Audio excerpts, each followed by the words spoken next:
السلام علیکم ورحمۃ اللہ وبرکاتہ بسم اللہ والحمد للہ والصلاة والسلام علی رسول اللہ اما بعد الحمد للہ عربی گرامر پر ہم بحث کر رہے ہیں اور ہماری کوشش ہے آسان سے آسان انداز میں ہم آپ احباب کو عربی گرامر کا تعارف کروائیں جب ابتدائی چیزیں ہم سمجھیں گے پڑھیں گے نہیں سمجھ لگی پوچھیں گے مشقیں حل کریں گے لکھیں گے نوٹس تیار کریں گے تو جب 3-4 انداز میں ایک ہی سبق کو ہم دہرا رہے ہیں مذاکرہ کر رہے ہیں پڑھ رہے ہیں پڑھا رہے ہیں تو یہ فن آ جاتا ہے کلاس کے اندر جس طالب علم کو اپنے ساتھیوں کو سمجھانے کا موقع مل جائے استاد صاحب نے جو سبق دیا پھر وہ اپنے طلبہ بھائیوں کو سبق پڑھا رہا ہے یاد کروا رہا ہے یہ بچہ زمانہ طالب علمی میں ہی استاد بن جاتا ہے علم بڑا پختہ ہو جاتا ہے علم کو یاد کرنے کا طریقہ یہ ہے کہ مذاکرہ کیا جائے مذاکرہ کا مطلب آپس میں بحث و مباحثہ کیا جائے بہرحال آج ہماری بحث ہے فعل کے متعلق فعل مطلب کام فعل کام کو کہتے ہیں تو نحو کے اندر فعل سے مراد وہ لفظ ہے جو اپنا معنی پر بذات خود دلالت کرے کسی کا محتاج نہ ہو کوئی لفظ سامنے آئے وہ اپنا معنی خود بتائے بغیر کسی اور کی محتاجگی کے فعل کے اندر 3 زمانوں میں ایک زمانہ ضرور پایا جاتا ہے زمانے کا تعلق اسم کے ساتھ ہے ہی نہیں زمانہ فعل میں پایا جاتا ہے اسم میں زمانہ نہیں پایا جاتا جیسے لفظ ہے ناصرہ اس نے مدد کی اس نے مدد کی کیا مطلب پہلے مدد کی اس کو ہم نے بیان کیا ناصرہ کہ جی اس نے مدد کی ہے یہ زمانہ ماضی ہے فعل ہے نا مدد کرنا اس نے کب کی ہے مدد زمانہ ماضی میں ینصرو وہ مدد کرتا ہے موجودہ زمانہ میں یا اگلے زمانہ میں وہ مدد کرے گا ناصرہ فعل ماضی ہے ینصر فعل مضارع ہے انصر تو مدد کر کیا مطلب کہ اگلے زمانے میں تو مدد کر اب یہ تینوں فعل ہیں ناصرہ فعل ماضی ہے ینصر فعل مضارع ہے انصر فعل امر ہے کیونکہ فعل کی بھی قسمیں ہیں فعل کی قسمیں ہیں اور وہ 3 ہیں فعل ماضی فعل مضارع فعل امر ماضی کے اندر گزرا ہوا زمانہ آتا ہے مضارع میں 2 زمانے ہیں موجودہ اور آئندہ موجودہ اور آنے والا مستقبل اور فعل امر اس میں مخاطب سے مطالبہ کیا جاتا ہے کہ تو اگلے زمانے میں کام کر مثلا اگر ابھی میں کہوں جو مجھے پانی لا دو تو وہ اگلے ہی منٹوں میں ہونا ہے نا اگلے سیکنڈوں میں اگلے منٹوں میں یہ مطلب ہے تو فعل کے اندر زمانہ ضرور ہوتا ہے اسم میں زمانہ نہیں ہوتا جس طرح ہم نے اسم کی علامتیں پڑھی تھیں اسی طرح فعل کی بھی کی ایک علامتیں ہیں کیسے پہچانیں گے کہ یہ فعل ہے پہلی علامت کسی لفظ کے شروع میں قد حرف ہو قد قاف زبر دال قد یہ کسی کے شروع میں آ جائے وہ لفظ فعل ہوتا ہے جیسے قد سمع اللہ، اب لفظ سامعہ سے پہلے قد ہے تو یہ کیا بن گیا؟ سامعہ فعل ہے، یہ پکی بات ہے، اس میں کوئی شک اور اختلاف نہیں ہے۔ اب آپ سے گزارش ہے قرآن و حدیث میں مثالیں سرچ کریں، جن جن لفظوں کے شروع میں قد ہے وہ فعل ہے، اس طرح یہ علامت پکی ہو جائے گی۔ دوسری علامت، آخر میں ضمیر مرفوع متصل ہو، یعنی لفظ کے آخر میں ضمیر مرفوع متصل ہو، جیسے قطابۃ،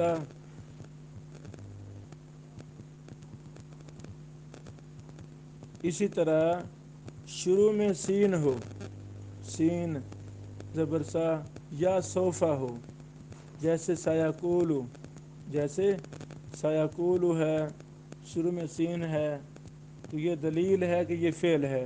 اسی طرح سوف تعلمون، لفظ سوف جس لفظ پر بھی آ جائے گا یہ دلیل ہے کہ یہ فعل یعنی فعل ہے۔ سین اور صوفہ بھی علامت ہے، یہ بھی ہم مثالیں تلاش کریں۔ اسی طرح آخر میں نون تاکید ثقیلہ ہو یا خفیفہ ہو، ثقیلہ سے مراد آخر میں نون پر شد ہو، نون مشدد ہو، جیسے لَيَنْصُرَنَّ، نون مشدد کو ہی نون تاکید ثقیلہ کہتے ہیں، جس نون پر شد ہو آخر میں۔ لَيَنْصُرَنَّ، لَيَنْصُرَنَّ، اب نون پر سکون ہے، ساکن ہے، یہ خفیفہ ہے، ثقیلہ مشدد ہوتا ہے اور خفیفہ ساکن ہوتا ہے، یہ بھی فعل کی علامت ہے۔ اسی طرح شروع میں حرف ناصب ہو، حرف ناصب کیا ہے؟ ایسا حرف جو فعل مضارع کو زبر دیتا ہے، فعل مضارع کے آخر میں ہمیشہ پیش آتی ہے، ماضی کے آخر میں ہمیشہ زبر آتی ہے، امر کے آخر میں ہمیشہ جزم آتی ہے، یہ پکے اعراب ہیں۔ لیکن فعل مضارع پر کبھی تبدیلی بھی آ جاتی ہے، حروف ناصبہ 4 ہیں، ان، لن، کہ، اذن، ان چاروں میں سے کوئی شروع میں آ جائے تو یہ فعل مضارع کو پیش کی بجائے زبر دیتا ہے۔ شروع میں حرف ناصب ہو، جیسے این یا ضریبہ، وہ بھی فعل ہوگا۔ ماضی ہو، ماضی بھی یہ علامت ہے فعل کی، جیسے نصرہ۔ شروع میں حرف جازم ہو، حرف جازم سے مراد وہ حرف جو فعل مضارع کو پیش کی بجائے جزم دیتے ہیں، لم، لمہ، لام امر، لا نہی، ان شرطیہ، یہ حروف جازمہ ہیں، ان میں سے کوئی بھی فعل کے شروع میں آ جائے تو وہ بھی فعل کی علامت ہے۔ مضارع ہو، جیسے ماضی ہونا فعل کی علامت ہے، ایسے مضارع بھی فعل کی علامت ہے، جیسے ینصرو، ینصرو۔ آخر میں تائے تانیث ساکنہ ہو، جیسے قالت، اب تا قالت یہ ساکن ہے، یہ بھی فعل کی علامت ہے۔ امر ہو، امر ہونا بھی فعل کی علامت ہے، جیسے انصر، یہ تقریباً 10 علامتیں ہیں فعل کی، فعل کی 10 علامتیں ہیں۔ اب بطور تنبیہ، بطور فہم و تفہیم، جیسے پہلے بھی درسوں میں نے کچھ ایسی باتیں کی ہیں جان بوجھ کر کہ ہمیں احساس ہو، ہمیں شعور بیدار ہو کہ ہم سے یہ سستی ہوئی ہے، یہ گرامر بالکل آسان تھی، یہ ہمیں سیکھنی چاہیے تھی، تو سستی ہو گئی، کوئی مسئلہ نہیں، کوئی مسئلہ نہیں۔ تو ابھی الحمدللہ آپ جس بھی شہر میں ہیں وہاں علماء ماشاءاللہ موجود ہیں، علماء موجود ہیں، مدارس موجود ہیں، آپ ضرور بھی ضرور کسی عالم دین کے ساتھ بھی اٹیچ ہو جائیں، کسی مدرسہ کے ساتھ بھی اٹیچ ہو جائیں، آن لائن بہت بڑا سسٹم ہے الحمدللہ. تو پرسنل بھی کسی شہر سے ٹائم لینا پڑے تو لے لیں ہم، تاکہ یہ گرامر کی بنیادی چیزیں سیکھیں. طریقہ کیا ہے؟ طریقہ یہ ہے، ان فعل کی 10 علامتوں کو پہلے اب زبانی یاد کر لیں، ذہن میں ان چیزوں کو بٹھا لیں. پھر انہی علامتوں کو قرآن مجید کے 2-4 رکوع پڑھیں، ان میں اپنے طور پر کوشش کریں کہ ان میں سے فعل کون کون ہے. پہلی دفعہ ہے نا، غلطی ہوگی پھر کیا ہے. پھر ہم متعلقہ استاد کو پرسنل رابطہ کر کے یا کسی کے پاس بیٹھ کر پوچھیں، استاد جی کیا یہ فعل ہے، کیا یہ اسم ہے، کیا یہ حرف ہے، علامت کیا ہے. علامتیں بھی بار بار دیکھیں، پھر قرآن کریم کا مطالعہ کریں. اس طرح ہمیں بڑی جلدی فعل کی علامتیں، اسم کی علامتیں اجراء سے، مشق کرنے سے، بار بار تلاش کرنے سے، بار بار پوچھنے سے یہ چیزیں ہمیں یاد ہو جائیں گی. پھر جیسے ہم کہتے ہیں جی مثالیں تلاش کریں. عربی گرامر کو سیکھنے کے لیے اجراء ضروری ہے. اجراء کا مطلب ہے مشق. قرآن و حدیث ہم کھولیں، اسی بہانے نصیب ہوگا قرآن و حدیث کھولنا. قرآن و حدیث سے محبت ہمیں پہلے ہی الحمدللہ ہے، تو پھر ہم جب ان مثالوں کو تلاش کریں گے بار بار، پھر ہمارے لیے آسانی ہو جائے گی. یہ چند ضروری باتیں تھیں. باقی اگلی بحث ہے فعل کی اقسام. جیسے پہلے میں نے اشارہ کیا، فعل کی 3 قسمیں ہیں: فعل ماضی، فعل مضارع، فعل امر. فعل ماضی وہ فعل ہے جو گزشتہ زمانے میں کسی کام کے کرنے یا ہونے پر دلالت کرے، یعنی سابقہ جو گزرا ہوا زمانہ ہے. جیسے کاتبہ، اس نے لکھا. فعل مضارع وہ فعل ہے جو زمانہ حال یا مستقبل میں کسی کام کے کرنے یا ہونے پر دلالت کرے. زمانہ حال یا مستقبل پر دلالت کرے، اسے کہتے ہیں فعل مضارع. فعل مضارع کی علامتیں: اس کے شروع میں الف، تا یا نون میں سے کوئی حرف ہوگا، جن کا مجموعہ اعطینہ ہے. الف، تا یا نون. یکتب وہ لکھتا ہے یا لکھے گا. یکرم وہ عزت والا ہوتا ہے یا ہوگا. فعل امر وہ فعل ہے جس کے ذریعے آئندہ زمانے میں کسی کام کے کرنے کا مطالبہ کیا جائے. جیسے اکتب، استاد صاحب کہیں بیٹا اکتب، آپ لکھیں، تو حکم ملے گا تو پھر لکھے گا نا. یعنی آئندہ زمانے میں کسی کام کے کرنے کا مطالبہ کیا جائے. جیسے اکتب، تو لکھ. اگلی بحث ہے حرف. حرف کسے کہتے ہیں؟ حرف وہ کلمہ ہے جو اپنے معنی پر دلالت کرنے کے لیے دوسرے کلمے کا محتاج ہو. حرف بذات خود اس کا کوئی معنی نہیں ہوتا، اپنا معنی پر دلالت کرنے کے لیے اس کو دوسرے کلموں کا سہارا لینا پڑتا ہے، پھر جا کر اس کا معنی ادا ہوتا ہے. جیسے من، الہ، یہ حرف ہیں. حرف کی علامت کیا ہے؟ حرف کی علامت یہ ہے کہ اس میں نہ اسم کی علامت ہو نہ فعل کی علامت ہو. جس میں نہ اسم کی علامت ہے نہ فعل کی علامت ہے وہ حرف ہوگا. یعنی اسم اور فعل کی علامتوں سے خالی ہونا ہی حرف کی علامت ہے. یہ الحمدللہ ہماری کلمہ پر بحث جاری تھی. کلمہ کی 3 قسمیں تھیں: اسم، فعل، حرف. اسم کی تعریف، اسم کی علامتیں. فعل کی تعریف، فعل کی علامتیں. حرف کی تعریف، حرف کی علامتیں. وہ ہم نے پڑھ لی الحمدللہ. اس کے بعد تمرین ہے، سوال و جواب ہیں.